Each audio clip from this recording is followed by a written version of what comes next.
ケンジ君、本当はね、私も学校行ったことなかったの。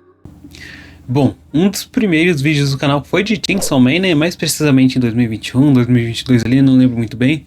Mas, cara, eu tava muito hypado pro anime, cara. Eu já era um grande fã de Chainsaw Man antes de lançar o anime, né? Eu acompanhava já há uns anos, eu acho, o mangá. E eu até recomendei pro Fernando, ele assistiu depois de uns meses, uns anos, aí como ele assiste as obras que eu recomendo, né? Dificilmente ele assiste na hora que eu recomendo, é sempre tipo 1 ano, 2 anos, daí ele vem falar comigo e eu nem lembro mais da obra. E cara, nesse 25 de outubro, acho que foi sábado passado, não sei quando que eu vou estar lançando esse vídeo, né? Mas no momento que eu tô gravando foi sábado passado. Pode ser tipo daqui um ano passado, se eu lançar esse vídeo em janeiro. Mas cara, eu e o Fernando descemos lá pro São José para assistir, né, o filme. E eu queria dar minhas considerações aqui, falar um pouco sobre ele. Que pra mim, talvez, cara, sinceramente, talvez seja um dos melhores filmes de anime que eu assisti esse ano e mais precisamente dos últimos anos aí, talvez seja também. Apesar de ter assistido dublado e eu já sabia o que ia acontecer, eu lembro, algumas coisas eu lembro vagamente. Eu li esse arco há muito tempo atrás. Inclusive, eu acho que eu comecei a ler o mangá quando tava chegando nesse arco da Reze. E, cara, o que falar, né? A gente teve várias cenas lindas aí. O Estúdio Mapa, cara, fez um trabalho incrível, magnífico com essa obra. Diferente ali da primeira temporada. A animação não ficou presa naquele estado ali mais de... naquele ar mais limpo, dramático ali. Seguiu mais um mangá. Uma animação inconsistente. Quando eu digo inconsistente não é algo ruim, é algo mais que varia ali as cenas, né? Não ficou totalmente estéticas os assuntos abordados nas cenas. Meio que cada animação das cenas foram livres. Seguiu ali uma hora de explosão, outra hora uma ação normal, de um cotidiano ali. Todos esses momentos tiveram uma animação específica pra cada ela não se prendeu em uma animação só, aquela animação séria do anime, sabe? Então, diferente de filmes de anime recentes, né, que não se prendeu ao bonitinho. A bomba tá vindo. E não que seja um erro, tá? Se prendeu bonitinho geralmente agrada muita gente. É uma forma de conversar com o público aí, né? E é algo que eu elogiei muito, eu acho que no filme de Momosume, Beginning of a New Era, eu acho. Eu acho que é ele. E vocês vão ver eu elogiar muito mais, porque tem um roteiro pronto sobre esse filme, só que eu esqueci de gravar. Mas então, com essa inconsistência, a animação irá usar várias táticas aí pra te deslumbrar visualmente. E conseguir, né, eventualmente. Temos vários métodos aí pra agregarem na cena, como a direção de arte de Yusuke Takeda, que dentre vários trabalhos aí temos Fate, Strange Faker, Vinland Saga, Vivi, pra quem não assistiu, é um anime muito bom, tá? E ele geralmente tem esse tom mais de trazer uma realidade pra obra, né? Porém, com uma fluidez que, cara, às vezes parece que é mais real do que a vida real. Mas ele trouxe esse momento pro filme sem deixar muito da primeira temporada, que muita gente não gostou por ser muito real e não ser tão estilizado com a assinatura do Tatsuki, né?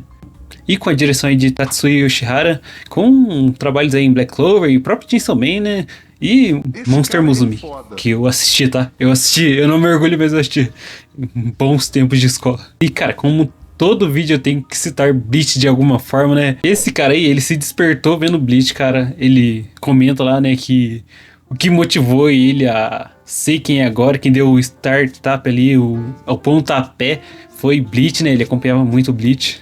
E bom, a staff do filme continua a mesma, teve algumas alterações ali, mas nada grandioso, né? Mas, pelo jeito, eles pegaram a crítica da primeira temporada, né? Sobre aquela animação bem realista. Eu acho, sinceramente, cara, que esse filme foi um teste aí pra eles adaptar a segunda temporada, já que a primeira não chamou tanta atenção por causa da animação, essa segunda aí, pelo jeito, chamou mais atenção. Foi bem recebido pela galera e por mim também. Cara, continua assim. Apesar de eu não ter tanta crítica assim com a primeira temporada, igual as outras pessoas falam, né? Ela tem momentos muito bons ali, principalmente ela traz aquela negócio da cinematografia do Tatsuki. Mas, cara, eu gosto daquele estilo Tatsuki, né? A essência do Tatsuki Fujimoto, aquele estilizado, bem rabiscado mesmo. Eu acho que eles tentaram fazer o que Kimetsu fez. Eu não sei se Kimetsu foi antes disso também? Acho que foi, né? Mas eu não sei se eles tentaram fazer o que Kimetsu fez, né? Mas, cara, Chainsaw Man é diferente, tá ligado? Não é um bagulho feio ali visualmente. É uma inconsistência de riscos do próprio Fujimoto. É uma inconsistência opcional. É a assinatura do Fujimoto, né? A gente vê a obra dele, a gente sabe que é dele, cara. Cada autor vai ter seu estilo aí. E eu acho que agrega na própria narrativa, né, da obra.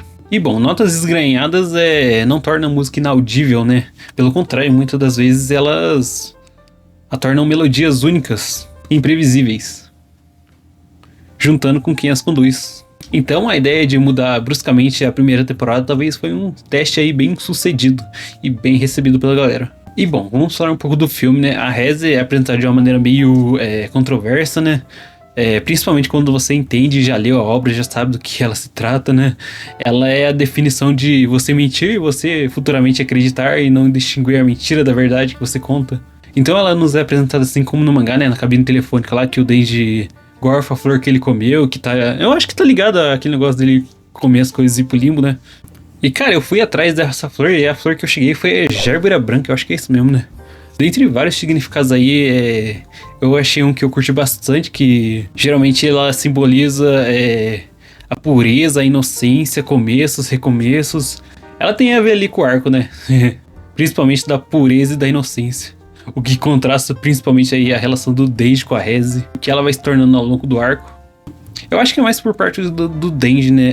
Até tem da própria Reze algumas coisas, afinal, ela mesma disse que se perdeu nos personagens ali, né? Várias vezes tentando entender ali um recomeço, fazendo alusão à própria fábula do filme que ele aborda em algum momento ali. Inclusive, eu acho que ele vai até o final até o atual, né? Não, eu não sei se é até o atual, mas até o final da primeira parte. Que é no caso da fábula de Êxopo, sobre o rato do campo e o rato da cidade, né? Um contraste sobre diferentes vidas e meios. O rato do campo tem a vida mais monótona, mais sossegada. Já o outro tem uma vida mais agitada, nos perigos maiores ali. Mais um tem um balanço maior do que o outro. E o rato do campo, mais uma vida mais... não diria miserável, mas uma vida mais calma ali, né? E o rato da cidade sempre esbanja ali alimentos ali de altíssima qualidade, bem arquitetados. E é um contraste aí de Êxopo aí que podemos trazer para a vida também, né? Afinal, do que adianta vários luxos se não tiver paz nem calmaria, né? A gente não precisa estar correndo perigo toda hora. Também o que contrasta na conclusão da Reze, né? A mesma que cita a fábula é conceituada nela. Afinal, no final mesmo, a Reze é cercada por ratos da cidade, né? A rata do campo sendo consumida ali pela sua ganância e se juntando aos ratos da cidade. E bom, temos uma parte que eu amo muito, né? Que agrega muito na obra, que eu acho, né? Que agrega muito na obra, pelo menos pra mim. É uma coisa que eu amo, que é a trilha sonora. E eu sou meio que psicopata aí de trilha sonora. Então pode esperar que esse vídeo terá uns, sei lá quantos minutos aí de trilha sonora. Talvez mais do que o próprio filme. Mas eu sempre digo, cara, se você quer me fazer amar uma obra, você coloca uma trilha sonora marcante.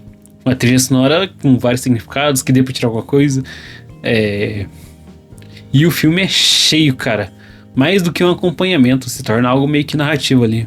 A trilha sonora narra sentimentos, vivências, experiências, pensamentos de personagens, tanto externos quanto internos. Como a mais famosa aí, né, Interpol, com um nome bem simples, né, Na Piscina. Começando com um tom de descobrimento ali, né? Com medos de algo novo.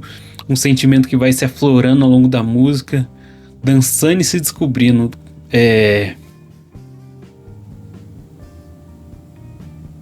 Descamando parte do seu casco ali. Uma música que leva ali o seu estado normal até o seu, se entregar por completo.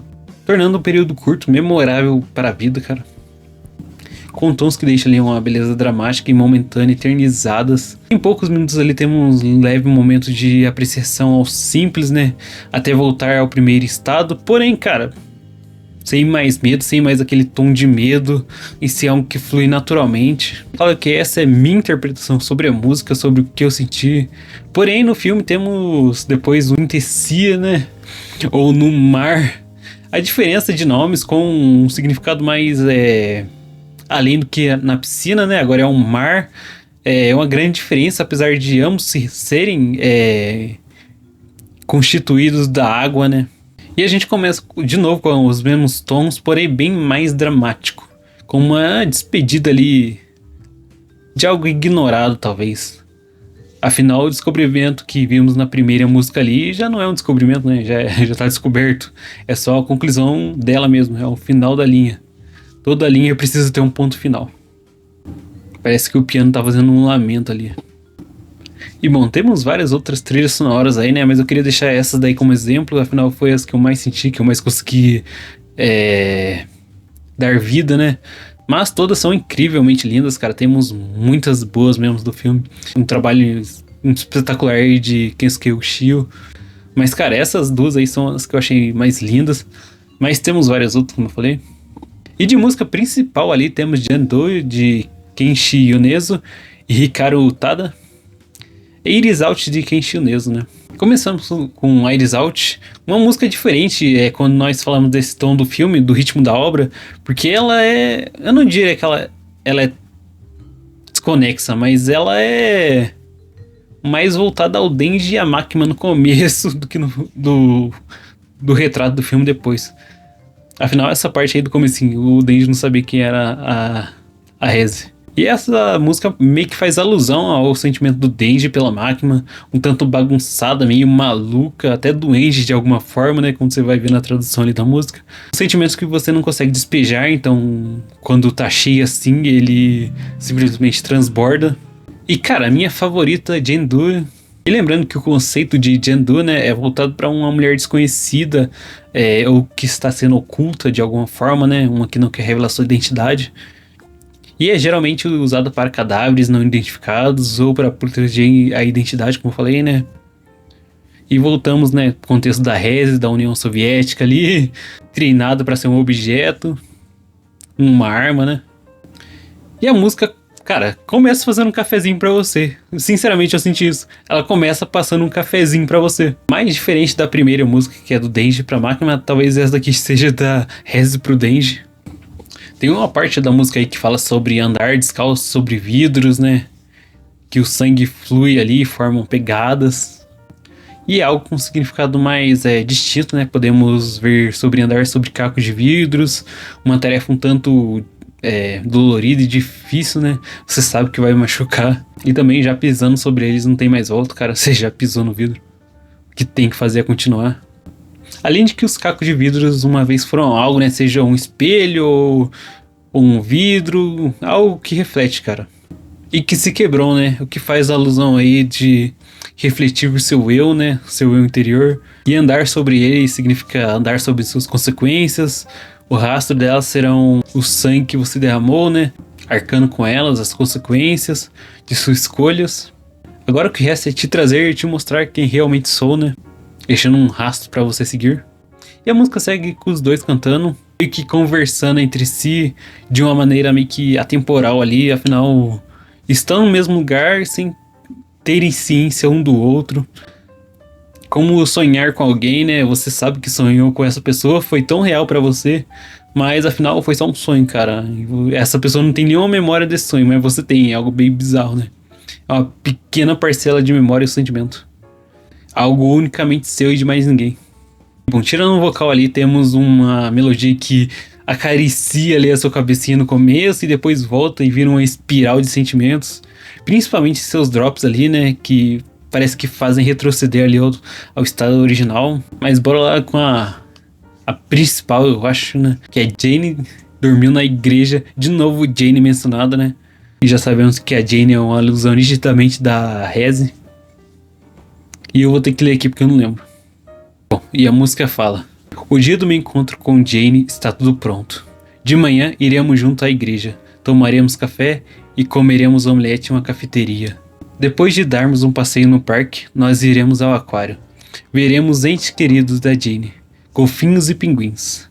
Depois do almoço, vamos descansar. E então, o que fizemos pela manhã? Nós vamos conversar sobre isso até lembrarmos. Não vamos lembrar. E essa noite dormiremos na igreja. Cara, eu fiquei pensando nessa música que foi mostrada, o contexto ali que foi mostrado também. Vimos que a Reze estava fazendo um esforcinho ali, né, pra fazer aquele teatro com o Denji e mostrar que sente algo por ele. Vemos até que ela tá meio exausta, né, ela clicando o olho ali na cena. E a gente sabe que ela desde criança foi testada, foi usada pra ser uma arma, pra fazer esse teatrinho. E eu fiquei pensando, será que, cara, essa música tenha sido usada pra fazer uma lavagem cerebral nela? Tipo, dar um reset momentâneo ali pra ela voltar ao do zero ali e lembrar da missão e fazer as coisas sem dar stick. O dia do meu encontro com Jane. Então, o ponto de vista é do acompanhante, né? Não é da Jane, de fato. Ou melhor, a Reze, assim, do Denji. De manhã, iremos junto à igreja. Essa parte aí me deixou meio pensativo, porque eles foram à igreja ou houve um corte e um desvio de caminho? Tomaremos café e comeremos omeletes em uma cafeteria. Depois de darmos um passeio no parque, nós iremos ao aquário. E veremos os entes queridos de Jane, golfinhos e pinguins. E toda essa parte aí definitivamente retrata ali o encontro da Reze, menos o aquário ali que eu não encontrei nada tipo. Até pensei na asa, cara. Eu pensei na asa lá, na Mitaka lá nos pinguins lá. Porém eu acredito que não seja. Talvez seja a Asa fazendo alusão a esse poema agora. Apesar de ter significado bem parecido mesmo, cara. E sabe o que é interessante? É que os golfinhos foram e são usados até hoje como alguns programas militares ali da União Soviética. Tem registro disso. Depois do almoço vamos descansar. E então, o que fizemos pela manhã? Nós vamos conversar isso até lembrarmos. Não vamos lembrarmos. E à noite dormiremos na igreja. Então temos 3 períodos aí, né? Manhã, tarde e noite. Um dia inteiro com a Jane, uma música que passa uma vibe vaga, né? Como se fosse a primeira vez do acompanhante ali da Jane com ela. Apesar de tratar ela como alguém que já conhece há muito tempo. O mais interessante é tentar lembrar e não conseguir. E enfim, dormir na igreja. Que podemos levar para vários fatores aí, né? Como só um descansar mesmo, né? Eu acredito que não. A morte também é associada ao final, né? Geralmente as pessoas que descansam na igreja, acho que faz alusão ali à morte, né? Mesmo não lembrando sua manhã, a cafeteria e o passeio. O que me lembra dessa parte é aquela lavagem cerebral que eu falei antes, né? Afinal, a música é apresentada de noite, logo depois de todo o acontecimento ali da Reze e do Denji. Depois do café da manhã e do passeio. E do outro lado também temos o Denji ali, que também esqueceu seu café e seu passeio com a máquina. E, cara, tem muita coisa aí pra falar, mas se eu for ficar falando de música aí, eu vou ficar enfeitando aí e inventando as coisas. E vou estender aí minha visão sobre a obra e vai virar uma bagunça, um vídeo gigantesco aí. Mas bom, depois do Denji se apaixonar e se entregar pra Reze, né? A primeira experiência de amor realmente do Denji. A gente vê que é tudo uma armação e ela quer capturar o coração do motosserra mesmo, já estando com ele na mão, né? Algo meio... uma forma meio explícita e implícita de duas formas, né?